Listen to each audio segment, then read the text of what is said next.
پھر اس پادری نے مجھے اپنے گھر میں مہمان کی طرح رکھا اور میری نہایت ہی خاطر مدارت کی، اور پھر پوچھا کہ آپ کون ہیں۔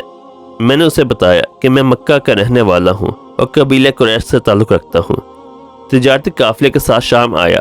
تجارت کا مال بیچنے کے بعد ایک ضروری کام کے لیے مجھے اپنے قافلے سے جدا ہو کر واپس دمشق جانا پڑا۔ اب میں اپنے وطن واپس جا رہا ہوں اور راستہ بھٹک کے یہاں آ نکلا ہوں۔ پادری مجھے غور سے دیکھتا رہا اور بار بار طرح طرح کے سوال کرتا رہا۔ میں نے ان کے یہاں نہایت آرام سے رات بسر کی۔ صبح کو آ کے پوچھا کہ آپ کا ارادہ یہاں ٹھہرنے کا ہے یا آگے جانے کا۔ میں نے کہا اب میں آپ سے رخصت ہونا چاہوں گا۔ یہ سن کر پادری نے اپنے ایک شاندار گدھا جو بہت خوبصورت اور نہایت ہی تیز رفتار تھا لے آیا۔ اس گدھے کی پیٹھ پر کھانے کی مزیدار چیزیں اور قیمتی تحفے بڑے ہوئے تھے، اور پھر کہنے لگا آپ اس گدھے پر سوار ہو جائیں اور چل پڑیں۔ راستے میں آپ کا گزر کسی عیسائی مکان کے پاس سے ہوگا تو وہ آپ کے اس گدھے پر سوار دیکھ کر آپ کی بہت تعظیم کرے گا اور آپ کی خاطر و مدارت میں کوئی کسر نہیں چھوڑے گا۔ یہ کہہ کر پادری نے میرا ہاتھ پکڑا اور تنہائی میں لے جا کر کہنے لگا کہ اے عمر، آپ پر میرا حق واجب ہو گیا۔ میں نے کہا بے شک۔ اس نے کہا آپ کا تعلق ایک معزز قوم سے ہے، میری آپ سے ایک غرض ہے۔ میں نے کہا آپ بیان کر دیں، لیکن حیرت کی بات ہے کہ آپ جیسا بڑا آدمی مجھ جیسے پریشان حال مسافر سے کوئی غرض کیسے رکھ سکتا ہے؟ اس نے بڑے یقین بھرے لہجے میں کہا کہ سنے میں ایک ایسا آدمی ہوں جسے اللہ نے آسمانی کتابوں کا علم عطا کیا ہے۔ میں نے آپ کی ذات میں بہت سی ایسی نشانیاں دیکھی ہیں جو یہ ظاہر کرتی ہیں کہ جب ایک مقررہ مدت پوری ہو جائے گی تو حالات میں زبردست تبدیلی آئے گی۔ اس وقت آپ ہمارے ملک کے حاکم بن جائیں گے اور یہاں کے سب شہروں میں آپ ہی کا حکم چلے گا۔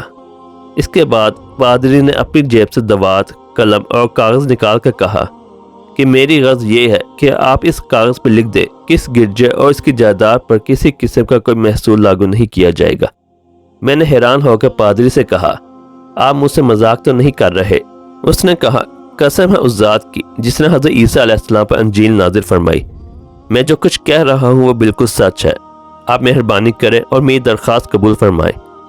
میں نے پادری کی باتوں کو اس کا فہم سمجھا اور جیسے اس نے کہا میں نے اسی طرح کاغذ پہ اسے لکھ کر دے دیا۔ اس کے بعد گدھے پر سوار ہو کر چل پڑا۔ راستے میں مجھے کئی جگہ پر عیسائیوں کی جماعتیں ملیں۔ انہوں نے مجھے ایک پادری کے گدھے پر سوار دیکھ کر میری بڑی خاطر و مدارت کی۔ میں اسی طرح جگہ جگہ عیسائیوں کا مہمان بنتا تبوک تک پہنچ گیا۔ اللہ کی شان، جس تجارتی قافلے کے ساتھ میں گیا تھا وہ کافی دیر میں انتظار کرنے کے بعد اس جگہ سے چل پڑا تھا جہاں میں نے اسے چھوڑا تھا، اور اب تبوک میں ایک کنویں کے قریب ڈیرا ڈالے ہوئے تھے۔ قافلے والے میرے ساتھی مجھے دیکھ کر میری طرف دوڑ پڑے اور مجھ سے مل کر بہت خوش ہوئے اور کہنے لگے اے ابن خطاب، ہم لوگ تمہارا انتظار کرتے کرتے بالکل مایوس ہو گئے، مگر تمہارے بارے میں ہم سخت پریشان تھے۔ یہ تو بتاؤ کہ اتنے دن تم کہاں رہے؟ میں نے وہ تمام حالات بیان کیے جو مجھے پیش آئے، لیکن پادری سے جو میری گفتگو تنہائی میں ہوئی وہ بالکل ظاہر نہیں کی، کیونکہ میں پادری کی ان باتوں کو اس کا وہم سمجھتا تھا اور اس کے عقیدے کی کمزوری سمجھتا تھا۔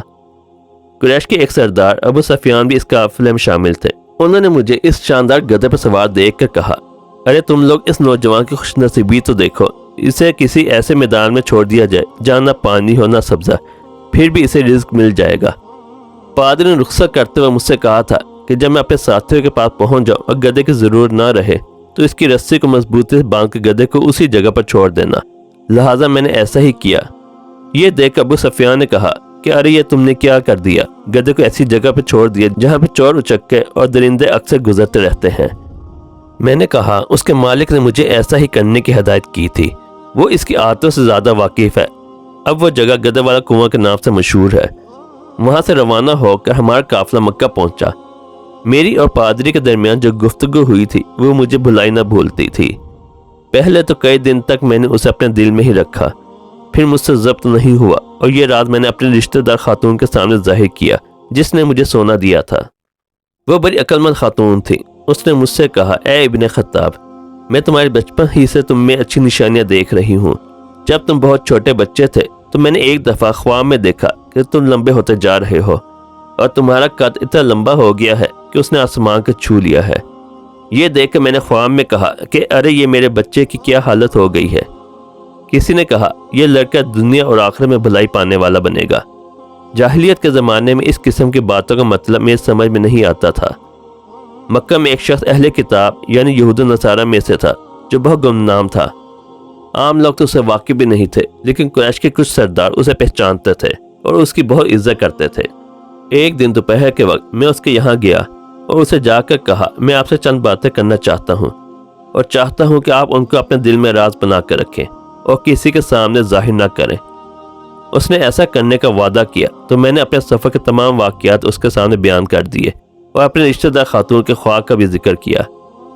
جب میں اپنی گفتگو ختم کر چکا تو اس نے کہا کہ اے ابن خطاب، جس کو تم نے محصول کی معافی کا وعدہ لکھ کر دیا ہے وہ اس زمانے میں عیسائیوں کا سب سے بڑا عالم ہے۔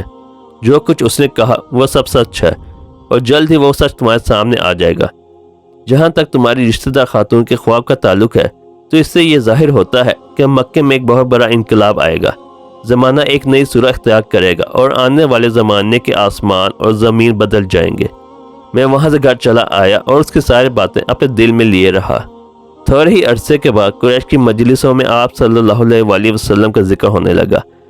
یہ لوگ اس بات پر چڑھتے تھے کہ محمد صلی اللہ علیہ وآلہ وسلم اپنے آپ کو اللہ کے رسول کہتے ہیں، لوگوں کو بتوں کی پوجا کرنے سے منع کرتے ہیں اور ایک اللہ کو ماننے پر زور دیتے ہیں۔